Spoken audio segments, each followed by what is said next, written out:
Happy holidays, everyone, and welcome back to another episode of the Max AC channel. For this festive season, we will be doing another round of December delights. This time, however, we will be taking a look at a few savory recipes, along with some more sweet treats that will hopefully help you celebrate the holidays. For this episode, we will be making some butternut squash soup.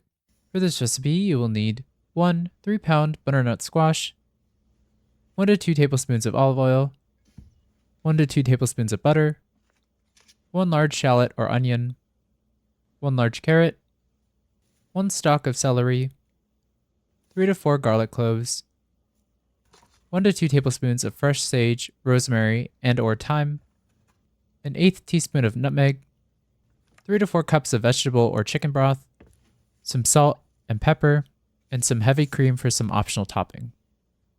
These ingredients should be good enough for about 4 to 6 servings, so adjust as needed.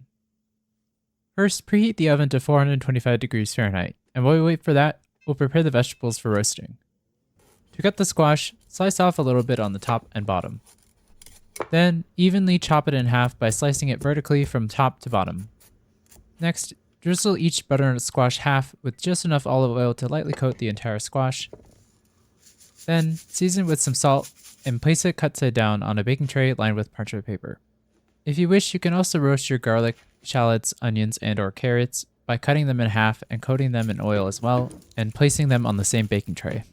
Your oven should be done preheating by now, so place your tray in the oven and let them roast for about 40 to 50 minutes until the squash is tender and the skin is blistered. Then, set the vegetables aside until they're cool enough to handle, and then remove the seeds from the squash halves before using. While the roasted vegetables cool, in a large pot over medium heat, melt some butter, and while we wait for that, chop up your shallots or onions, celery, carrots, and garlic, if you didn't roast them, and then add them to the melted butter along with some salt, pepper, minced herbs, and nutmeg, and cook these until softened and fragrant about 7 to 10 minutes. Then, scoop out the cooked squash flesh from the roasted skin and add it along with any of the other roasted vegetables to your pot. Then, pour in your broth and let this simmer for 10 minutes. Then, take the soup off the heat and using an immersion blender, blend the soup until creamy.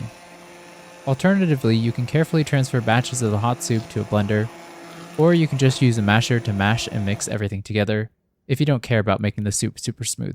If your soup is too thick, you can blend in some more broth to help thin it out some more, but in either case, give it a taste and then stir in more salt and pepper if necessary. Then, ladle out your soup into individual bowls, garnish with some minced herbs, ground black pepper, and or some cream on top, and serve with some crusty bread as desired, and with that, your butternut squash soup is ready to eat.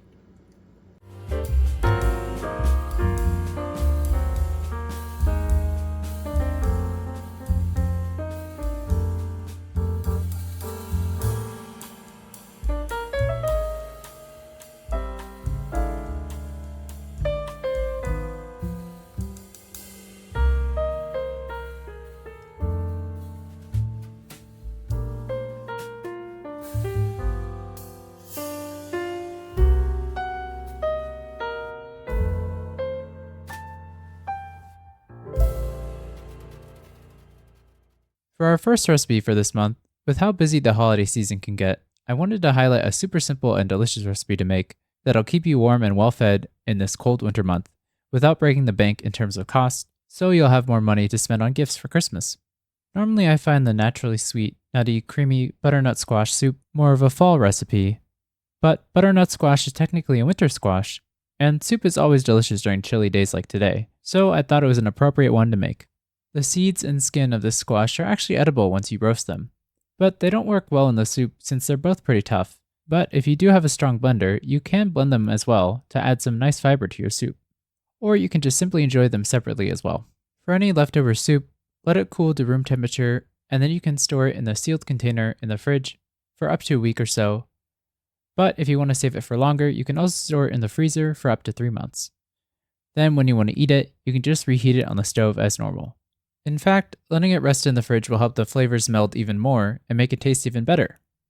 But regardless of if you eat it freshly hot or reheat it from frozen, this hearty vegetable soup will be a great way to warm you up on a cold winter day.